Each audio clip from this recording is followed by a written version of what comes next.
ကို့မှာအချိန်မရှိဘူးလို့ကိုအမြဲတမ်းပြောနေပေမဲ့အဲ့ဒါကအမှန်တရားမဟုတ်ပါဘူးကျွန်တော်တို့အားလုံးဟာအတူတူပဲတရက်24နာရီစီရရှိကြပါတယ်။ဟွာချားတာကတော့အဲ့ဒီအချိန်တွေကိုဘလို့အသုံးချဖို့ဆုံးဖြတ်တယ်လဲဆိုတာပါပဲ။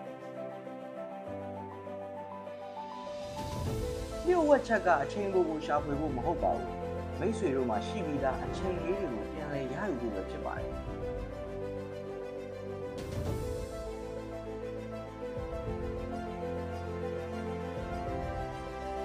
တက်တောင့်တက်တာရှိမှုကိုကြော်လွန်ပြီးလှုပ်ရှားမှုကိုရွေးချယ်လိုက်တဲ့အချိန်တိုင်းမှာမိတ်ဆွေကကိုယ့်ကိုယ်ကိုထိန်းချုပ်နိုင်တယ်ဆိုတဲ့သက်သေကိုတည်ဆောက်နေတာပဲဖြစ်ပါတယ်။